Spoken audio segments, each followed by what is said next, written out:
In this video, I'm talking about 5 things that I learned while living in Los Angeles for 3 months during my spring semester of my senior year of college. What's up, guys? My name's Eli Gish. I'm a content creator and videographer trying to figure out my way in the world, trying to figure out how to make a living through all of this. I'm still working my way into the freelance world. I just graduated from college, navigating that journey and bringing you guys along the way. These are just things that I've learned as a beginner in this. Number 1, learn the skill of talking to people. You're gonna meet a ton of people. You're gonna get to parties, you're gonna go to events, you're gonna talk to a lot of people. There's that one book, How to Win Friends and Influence People. Basically, that's everything you need to know. Just be good at talking to people. If you're introverted like me, get comfortable with being uncomfortable. This industry and this place runs on your connections. You have to be able to talk with people and interact. You can't be a lone wolf. Literally, at church, in line for the bathroom, I met this dude. I said, "Cool jacket." And he said, "Thanks." 5 minutes later, we're talking, and he was a DP on a Netflix documentary. You never know who you're going to meet, and also you never know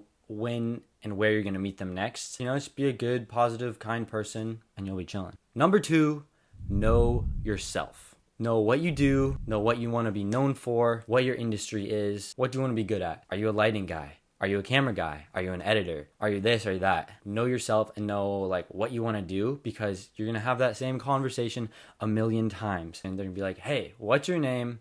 What do you do?" And that's something that I really struggled with, because I was like, I'm a YouTuber, I'm a video editor, I want to work in film, I want to work in documentary, I do this. And so that's the one thing I struggled with making these connections, is I didn't really have a specific answer. Develop your elevator pitch. This is what we learned in business class, and it's true in the real world. Have an elevator pitch. It doesn't actually have to be like a recited pitch, but like, "Hey, this is me, this is what I do." And then people will be like, "Oh, Eli, the YouTube editor.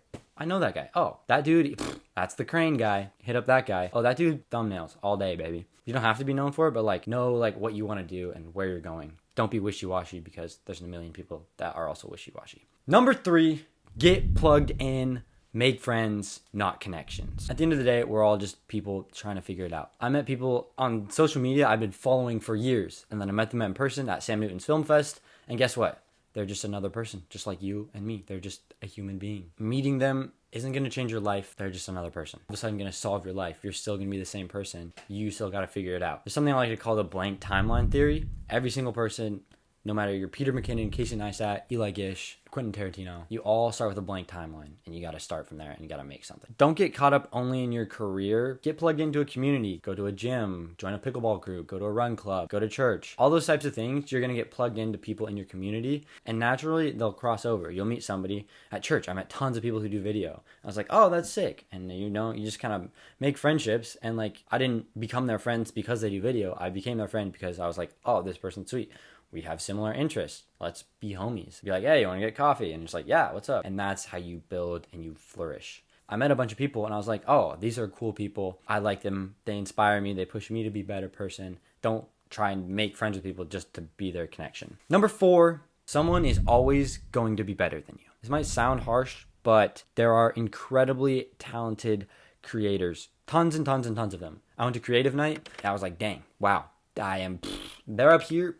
I'm down here.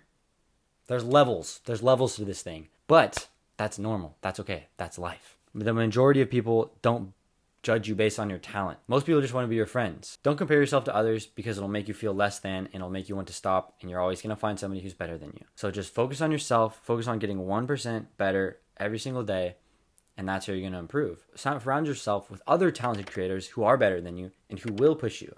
And that's just going to make you a naturally better, talented person.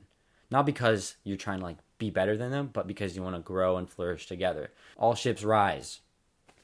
I don't know, something like that. You surround yourself with people, lift each other up. That's what I'm saying. Be humble, learn from them, and just be interested. Be like, "Oh, that's cool. How'd you do that?"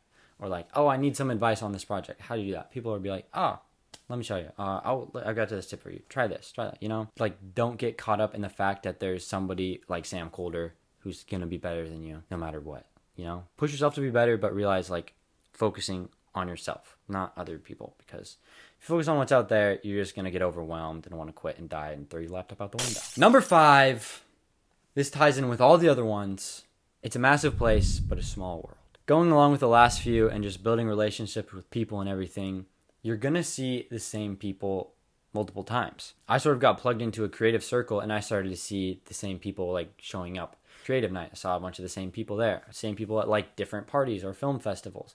You're gonna start seeing the same faces, especially when you're in the creator economy and like the film world. And LA is a ginormous city, right? But then there's like the creatives, and you're right here, and then there's like YouTube creatives, and then all of a sudden you're in a much smaller pool. You're gonna meet people over and over and over again. So that's another reason why you just want to be a good person, build relationships, because if you burn bridges and people are like, oh, that person sucks, then it's going to come back around and they're going to be like, oh, I don't want to work with that person because that person's lame. When you work with somebody on set, chances are you're going to work with them again.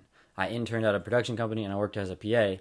And even in my short time of like my 2-month-long internship, I like saw people and then saw them again on other shoots. And I was like, hey, what's up, bro? And he's like, hey, what's up? You just see people multiple times. And this is only my small 3-month window. I can only imagine, a year, 2 years, 5 years. Like with that, kind of a little bonus tip. When you're shooting, working with other people, something's always going to go wrong. You just have to deal with it. Be just a good person to be around. Be positive. Be someone that's a problem solver. Don't drag people down. Just be a good person to like work with. At the end of the day, we're all just working, trying to do our job and trying to get better and make stuff that we love. Yes, LA is massive. There's a ton of traffic. Parking is so annoying. It's true. But you just got to deal with it. Being from a tiny town, it's ridiculous how massive it is and how... Like, looking at LA from Griffith Observatory made me realize, like, wow, this is ginormous. This is just my perspective from a very short 3-month period of things that I learned and noticed. I was only there for 3 months. That's not a whole lot of time. I enjoyed my experience. I met a ton of cool people, and I felt good enough to where I'm moving back there. So if you're in LA, hit me up. Love to connect. I'm always down to meet new people and learn and improve and collaborate. I hope this helps. I hope this gives you some insight. Always, feel free to DM me or comment down below. I'll try and help in any way that I can. Also, share your experiences if you're living in LA or a new city, you just graduated, you're getting into the freelance world. I'd love to hear what you have to say, your experiences, because I'm still really new to this and I'm just kind of sharing my experience as I'm trying to figure it out and make it as a full-time freelancer, full-time creator. Yeah, I'd love to connect and just kind of share experiences and help each other out. Be sure to comment, subscribe. Thanks for watching, guys. Peace.